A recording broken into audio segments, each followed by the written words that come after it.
So I've decided that I'm going to just turn the camera on and speak through what I'm thinking about myself and to myself, and what the mushrooms are presented to me, what, I've been thinking for some time, but can't get out of this loop, this pit that I may be in.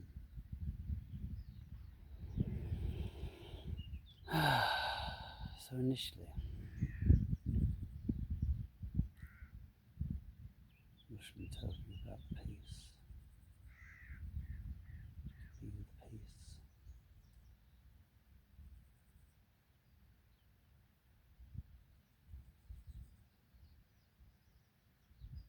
Listen. Listen there, it's a bird. And there's DMT-esque.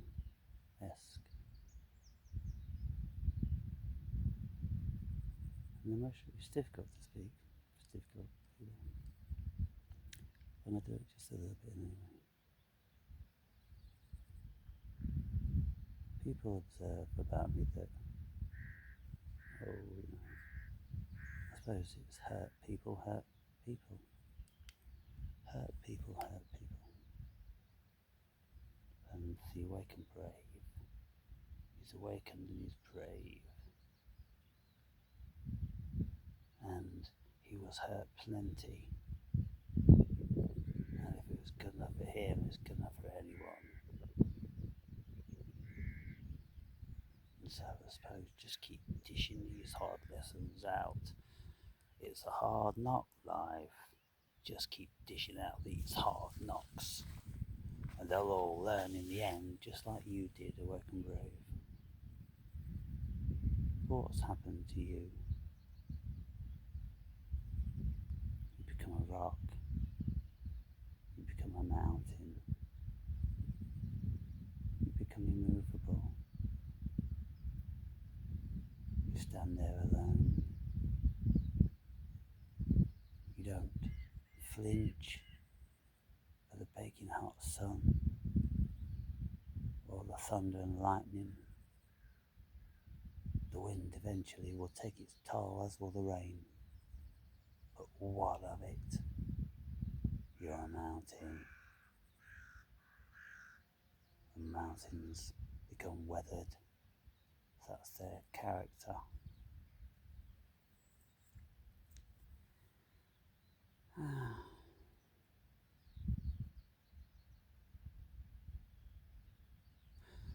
People see that they think that I'm terrified of love and affection. And I suppose that is right, not suppose. Being a mountain, why am I in therapy? You see, in my therapy, I'm like, I've gone to therapy because, I'm doing this and I'm doing that, and I'm so clever and conniving. That's why I'm in therapy. But it might just be that spirits took me to therapy because I really need it. And I need this soft, gentle nurturing of this 30-something-year-old therapist. Pretty she is. She looks a cross between my two sisters, funnily enough. And she's so gentle and unassuming. And she just asks, what would it be like if you didn't have this sentry standing by the door, guarding your deep inner core? What would it be like if you just let him go? What would it be like if you came out? What would it be like if you said that you loved people, you felt compassion for people? What would that be like? Awakened brave, big strong awakened brave, terrified of weakness, terrified of emotions, because emotions can be painful. Mainly emotions are painful.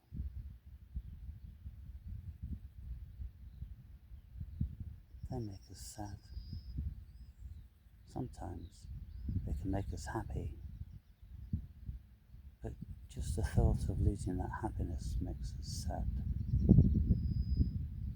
And so then we're sad. And we're afraid of happiness. Because if we had happiness and we lost it, then we'd be even more sad. And then we'd say to ourselves, look how stupid you are. You knew that if you tried to be happy, to get that sort of happiness with a person, then you know you'd lose it one day, and then you'd be double sad, triple sad.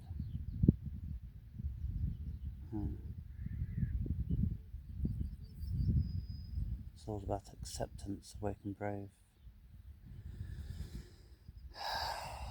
People come, people go, lovers come, lovers go, mothers die, and you get left alone at a very young age. And it hurts, and it scars, and it makes you so many bugs around here, people.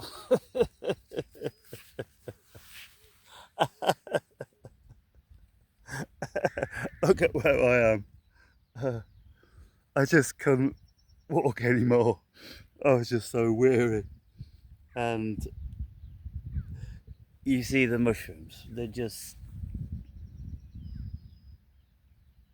tell you to just lie down, shut up, awake and brave. Stop all the time talking, deflecting, distracting. Be entirely present with yourself and listen. Listen up. There's things you need to accept about the world. You proclaimed that you don't like imperfections. It's just that you got it wrong. There are no imperfections. The world is perfect. It's just that you're misunderstanding it. Because you have to be more accepting.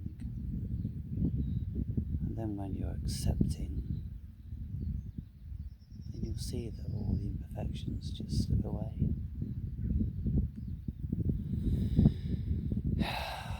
So why do you look for perfection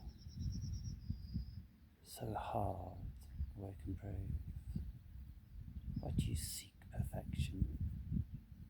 Do you seek the womb?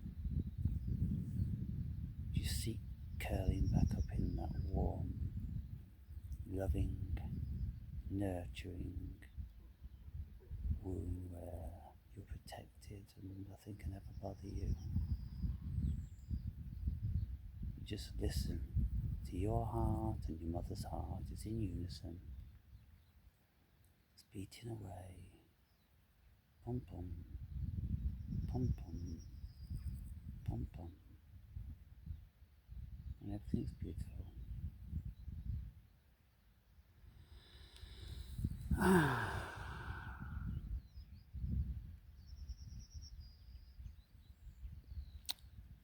Just be me. Me. Just be you, this thing. Just be this thing and be free. Don't be thinking too much. Don't be analysing too much. Just let it all wash over you.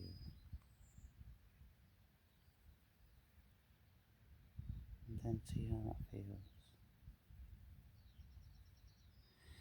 You see, yesterday I was reading an excerpt out of my book, and I made a video about it. But Supercilious came into the video once again and spoiled it. This supercilious dude. I'm going to have a word with him. I'm going to have to have a serious word with this supercilious dude. It's done. Supercilious. It's done now. It's done. Okay, so the world's not perfect. What of it? You gotta let your resentment go, dude. You gotta chill the fuck out. The world's not as perfect as you want it to be. You've already established that the world is perfect. Do you think the cosmos made a mistake? The cosmos doesn't make any mistakes. Awake and brave. The world is perfect. You are perfect. Everybody else is perfect. It's not only you that's perfect, awake and brave. Other people are perfect in their own way. And that's the thing. Everything is perfect in its own way. A blade of grass is perfect in its own way. A buttercup or a daisy or a rose are perfect in their own way. Everything's perfect in its own way, awake and brave.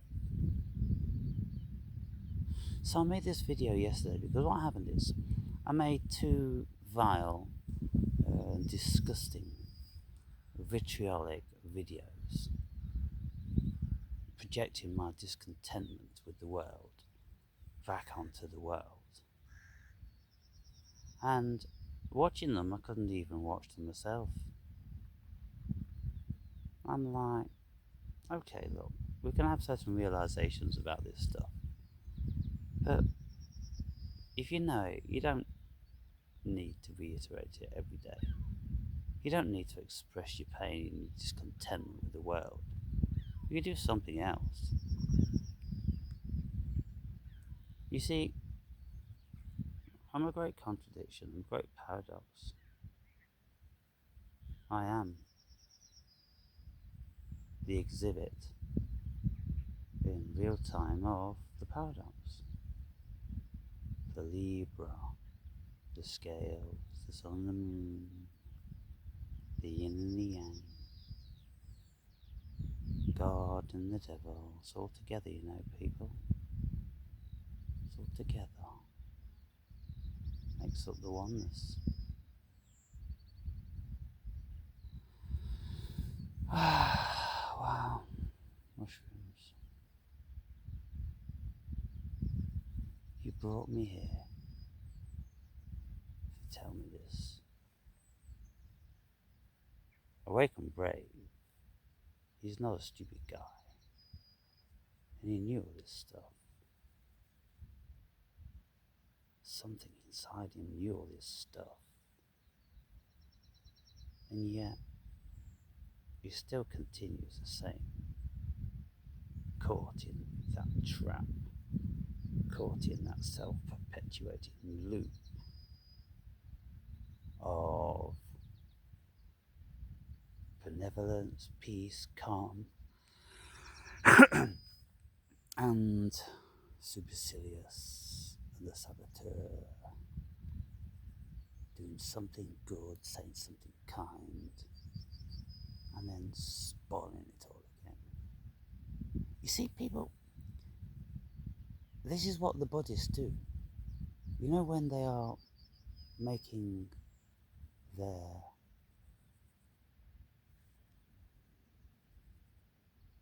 what do they call those pictures? I'll think of the proper word in a minute. When they're making those, they're all sitting around in a circle and they're making these beautiful pictures out of coloured sand.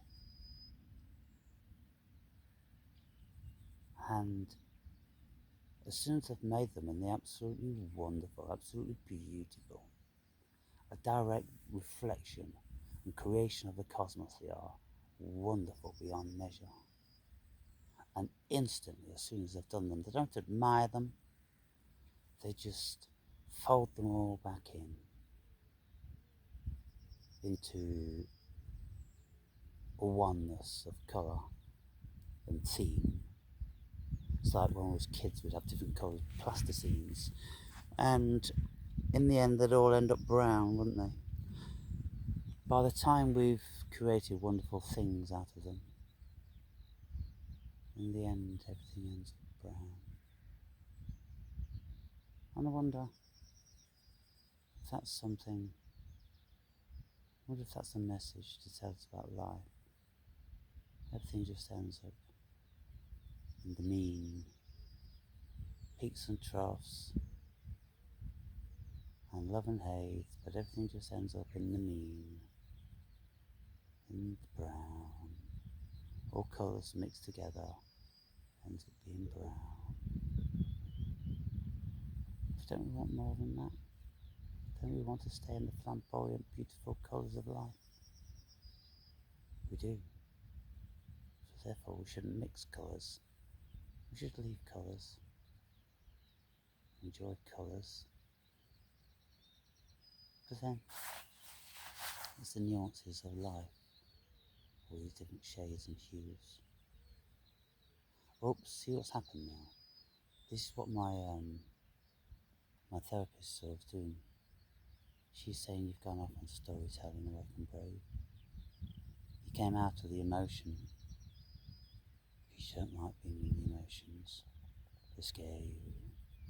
It's too emotional, it's too painful. So you don't want to stay there.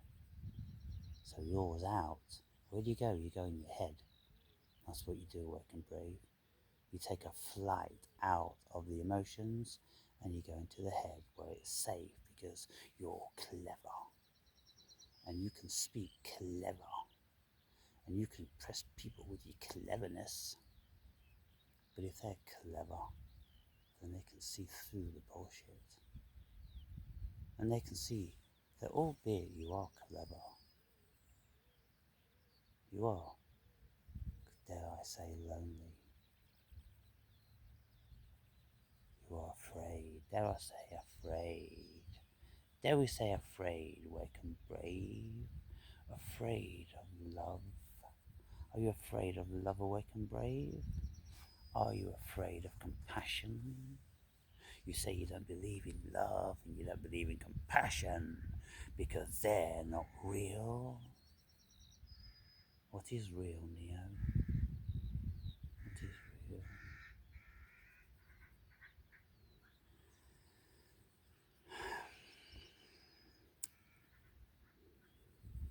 So, the mushrooms are telling me, because it's me, I know all this stuff.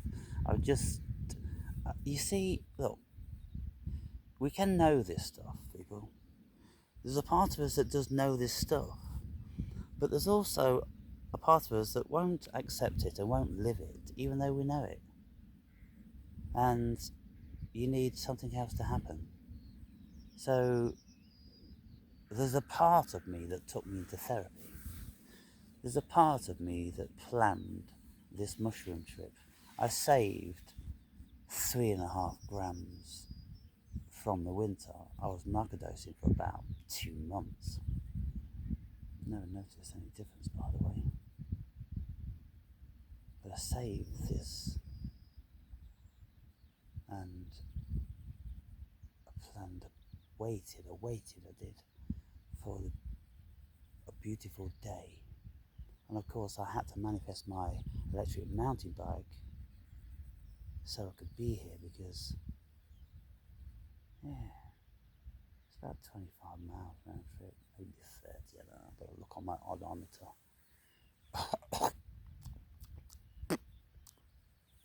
It's like this one in my throat.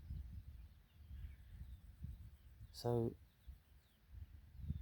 I took the mushrooms, and you see the mushrooms, for me, mushrooms have never really been that much of a visual thing. And when I closed my eyes, I got mild DMT stuff. But I'm more cerebral, you see. I'm more of the philosopher. And so I get spoken to that way. I don't get shown patterns. I'm just not really open to patterns. I don't work well with patterns, I don't think. I work well with philosophy, thinking, expressing. language. And even though I contend that language is useless because it's just words meaning words, and all we do is wrap ourselves in a riddle inside a mystery, slap bang in the epicenter of an enigma.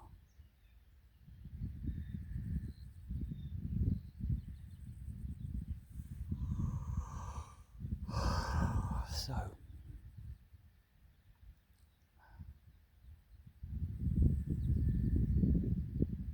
you see, I've had much more visuals on mushrooms. I think they need to be fresh. But I said to the mushrooms before I took them, I said, I just gotta work things out. I want it to be nice, I want to see the beautiful world. And that's exactly what I'm getting. Absolute stillness of this beautiful park. You're just so relaxed and so at peace. So far away from a rant. What are these rants? Just projecting back onto the world. How I think it's not perfect. When it is perfect. And you know, DMT tells me the world's perfect all the time. It's just that when DMT wears off, then the ego tells you it's not. So this is why I need to keep visiting these individuals. It's DMT people, it's DMT in a different form. And I've got some DMT in my bag and I'm going to take that later. If the mood takes me. Oh, wow.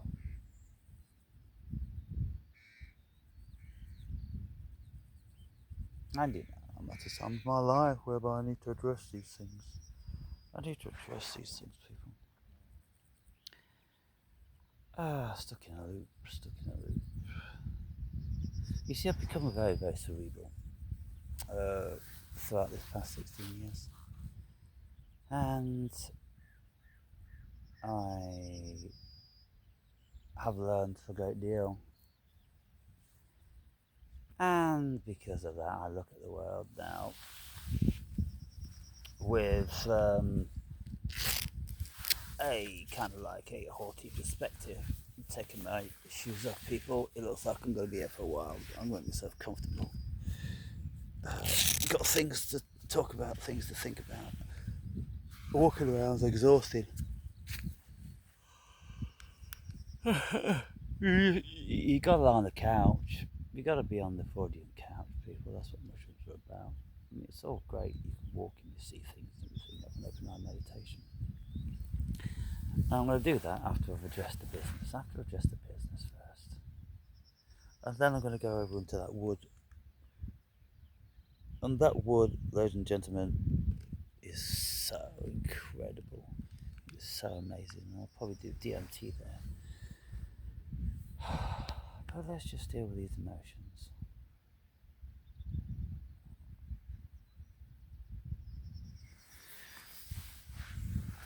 The protector, protecting myself against emotions.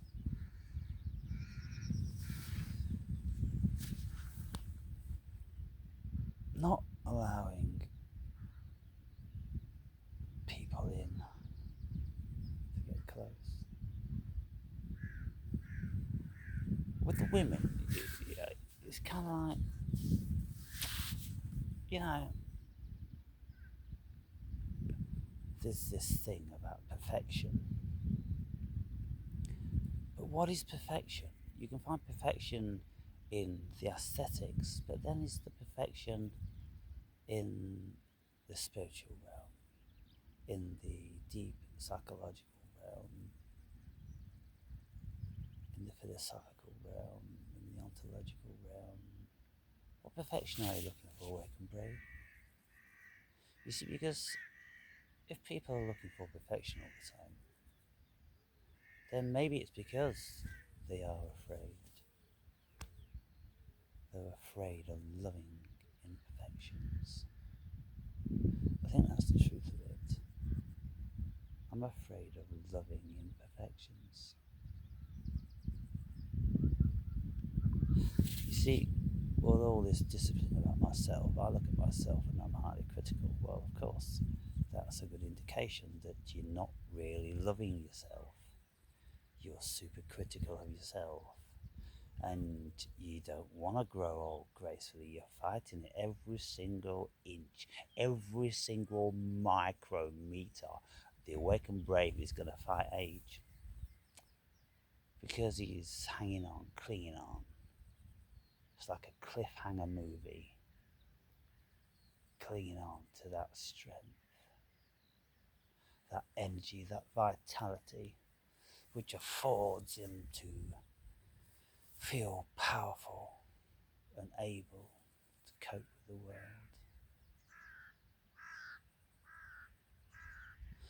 And if you let all that go, sure, you can be subject to other people's power. And of course, out in nature, when we're young and agile and powerful, we've got a better chance of survival. And so it's a deep-rooted thing. It's our default setting to be strong, agile and alert in a world that potentially causes pain. And so that's where I've always been. I've always been hypervigilant.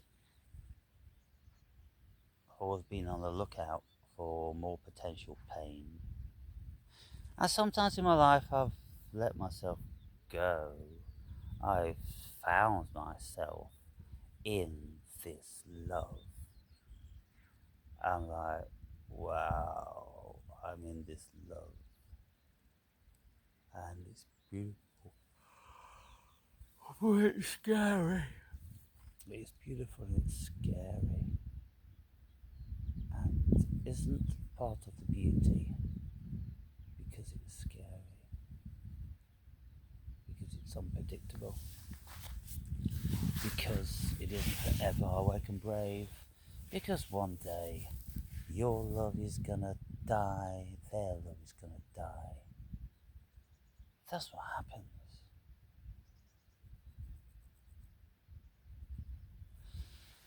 It's better to have loved and lost than never to have loved at all,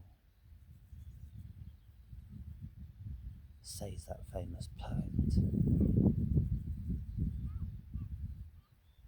Well, I've loved and I let it go. We let it go. Mother and father of our daughter,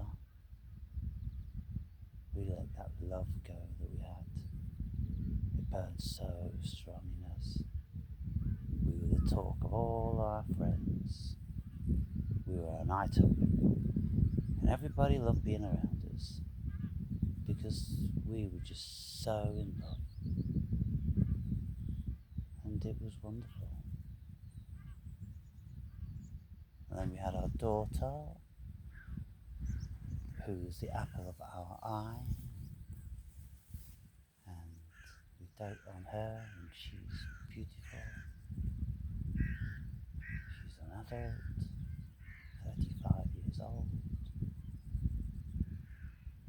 and myself and her mother, we see each other now and again, as and when we bump into each other.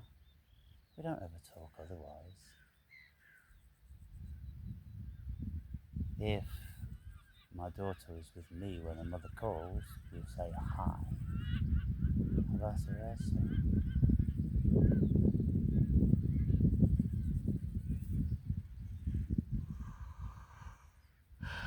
And so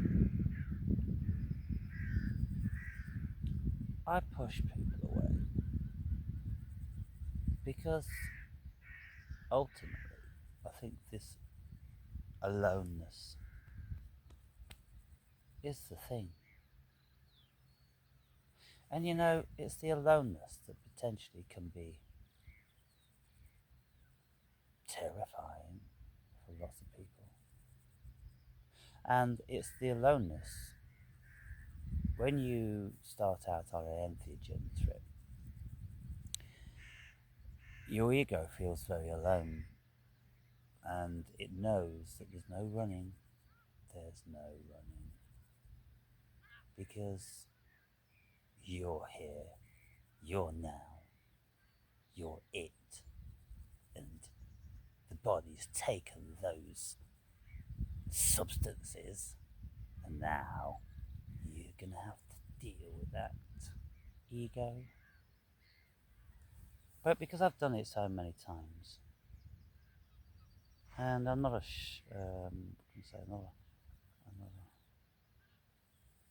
not a novice in these realms. Because I know what to expect, I know what was coming. And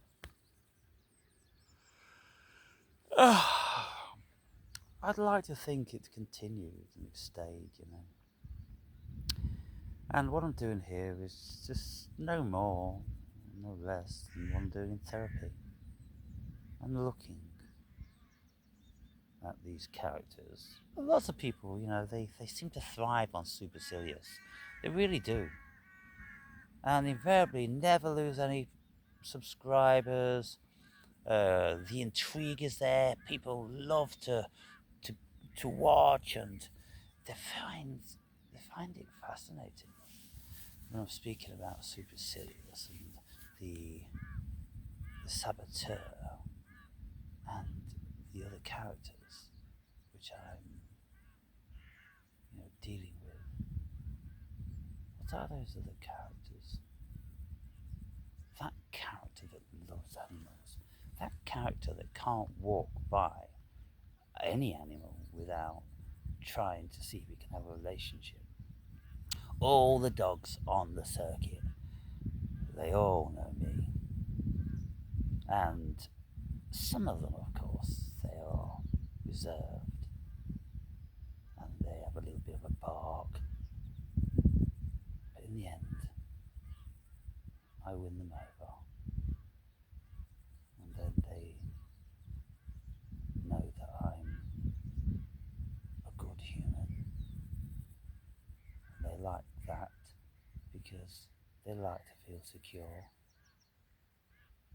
Like I suppose we all do.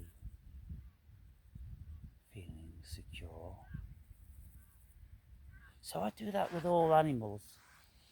And of course in the morning, every single morning, I feed my animals. The animals that have a relationship with me and know me. There's about a dozen jackdaws, a dozen, what was that big book? A dozen white pigeons, and then 6 or 8, 10 squirrels on any given day, 4 or 6 wood pigeons, a couple of ring-necked grey doves, a couple of robins. They all know me. And I just sit there in that beautiful peace and tranquility. And the birds, they all just sit on the bench next to me. The jackdaws are even doing that. The jackdaws, the pigeons, the squirrels. It's not just Providence that does it. These are the squirrels. A few of them are eating out my hands now. So there's that beautiful kindness. There's a beautiful kindness and a love and a compassion that it just, I suppose it's like a rose or a beautiful flower. When it becomes completely open to the world, if it gets compromised whilst it's in that beautiful vulnerable state, it will destroy that beautiful aesthetic, the perfection.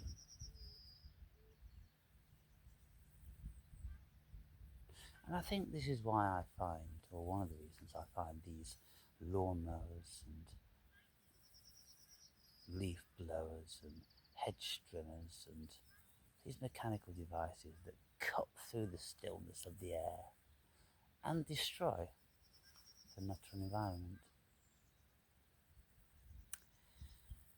I don't like those. I like the peace, people.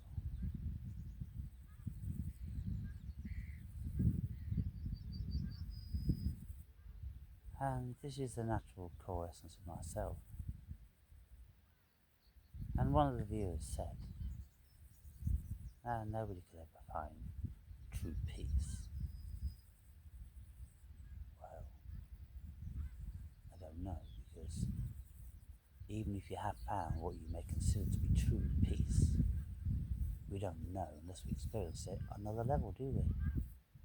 Another level more blissful, more gorgeous. But I'm telling you now, people, if any of you want to know what peace is like, it's where I am now.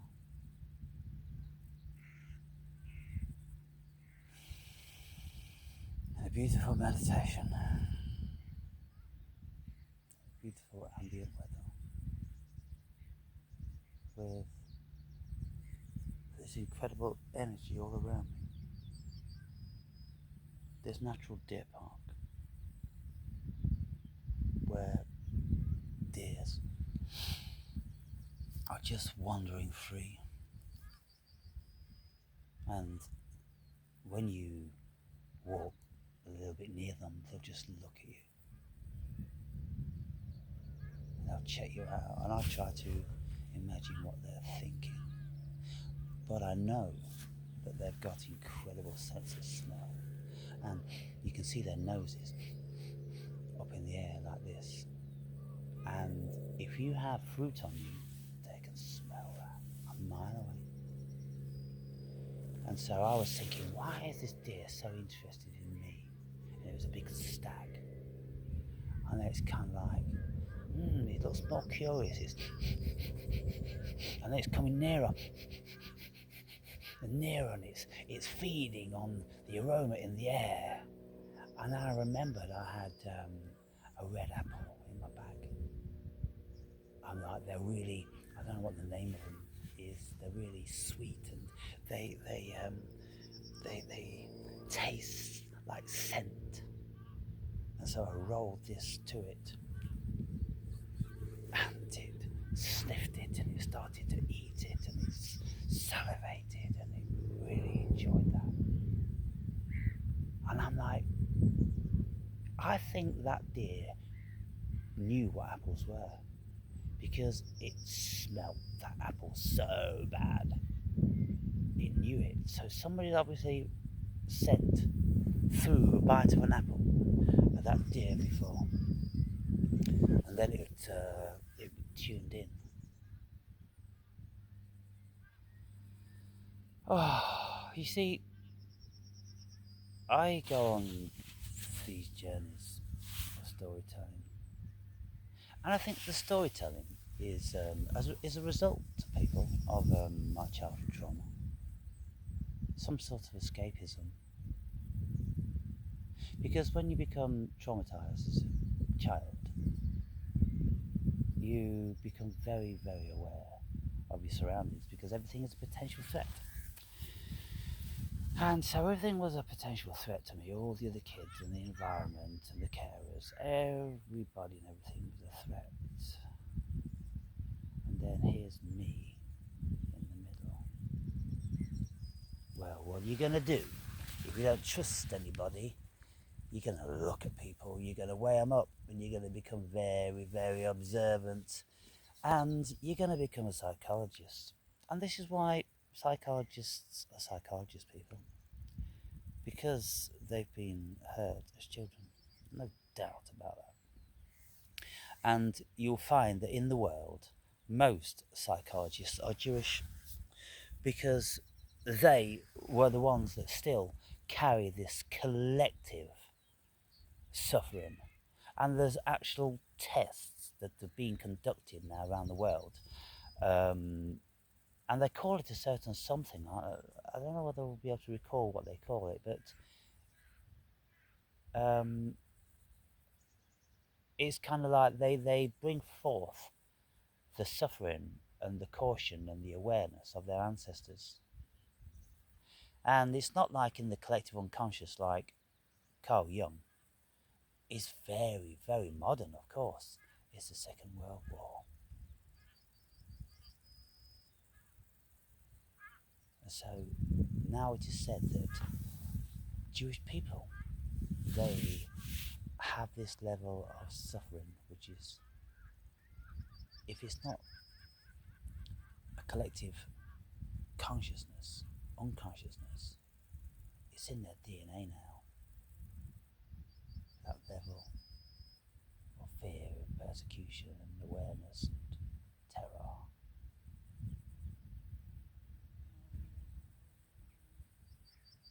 And so yes, my storytelling, I'm always going into stories, but I'm very cognizant now, very aware that I'm doing this. And so I want to bring it back to the core, to my issues. Stop trying to get away from your issues, Awake and Brave. You're a big blackguard. You call yourself the Awakened Brave. Like this, what can you say, this chief, this Indian chief. You are the Awakened Brave. Don't get me wrong, you have earned that. You really have. You've been an absolute stalwart. You have been amazing. You have boldly gone where few people have dared to go before. You've done all that, Awake and Brave. But now you can just sit back. You don't have to prove anything anymore. You don't have to project onto the world all your lessons. Albeit, it is very true that if people are really going to learn, then they really need to suffer. But you see, if people haven't really suffered, they're never going to listen to you, Awake and Brave, and they're never going to know what you're speaking about, so you're only going to get frustrated. We've all had our own levels of suffering or not. We're all going to learn our own times. And so you just got to chill the fuck out. Because ain't nobody doing it in your time, Awake and Brave. They're doing it in theirs. So shut up. And if anybody asks for your advice, then fair enough. Give them a little bit. But don't be forcing it on anybody. Most people are not ready. You gotta be ready. You gotta be ready for this shit.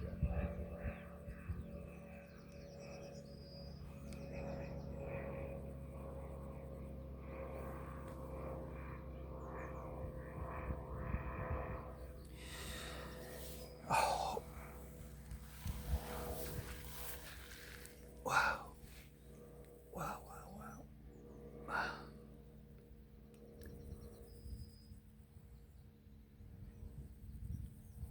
I've been speaking now 44 minutes. And the last time I looked at the time, I think I would been in the trip about an hour and 15 minutes. So 2 hours now. And it's a tapering off from here on. And I know now that it isn't going to peak anything more, and so I can relax about that. I'm not really going to give myself a super duper arse kicking this time. There's no need. I know it all. I knew it all. I just needed a gentle hand, like my therapist gives me a gentle hand. Like we all need a gentle hand instead of this obnoxious bullshit dumbass supercilious guy. It's shocking, I know, but you know, we have found him entertaining, just like you have. The core essence of myself have found him entertaining. I've liked watching him. It's been a release. It's been somewhat cathartic. But I just don't think it's serving me anymore.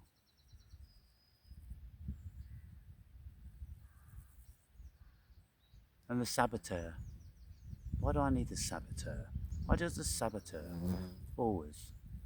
The Saboteur is always on the cusp of just taking my channel down.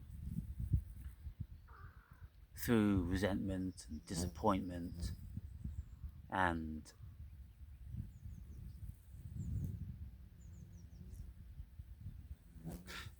lack of compassion. Failing to recognize and wanting to embrace love. And you know, I say that the whole world is a fiction, and you know, in lots of regards it is. But if we don't want to believe there's beauty in the world, we won't see it. And I can perfectly accept there's beauty in the world, in the natural world. I've always been an advocate of that. That's why I'm so secure, isn't it? Look how beautiful I am now. I'm so secure. Nobody's threatening me. Nobody's going to take anything away from me here. It's just the butterflies, the bees, the flies, the crickets, the deer. Isn't this amazing? Isn't this heaven? Is it any wonder I am like I am? This now is my default setting. And when I speak about this, it just seems to be washing over people. They don't seem to want this, and this is one of the things that then brings about supercilious. This is why supercilious has been created. Because for years I've been trying to tell people about this. I've been trying to say, listen, if you listen really carefully, you know, you can hear the cosmos. And that's yourself. You can hear yourself. But you see, it's this being aloneness, which is the cosmos. It's too vast. It's too deep, people. It is terrifying. To just let yourself go. And throughout many, many years, I've just let myself go into that deep and dark and expansive abyss. And now I'm absolutely comfortable there. I'm just not comfortable in the matrix. Why would I be? It's kind of like a no-brainer, isn't it? Just look at this stuff.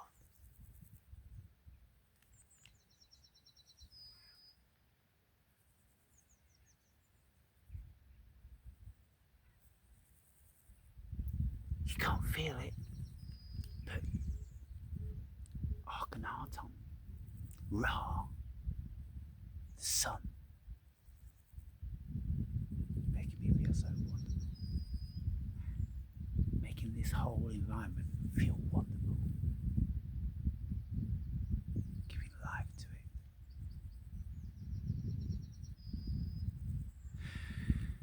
I was of a mind to go into this wood, but I wanted to get over the main body of what I needed to learn before I was absolutely overwhelmed with going into that wood. Even now it's foreboding, but I came here to do this, and I'm feeling ready now. And so I'm going to go and climb over one of those walls.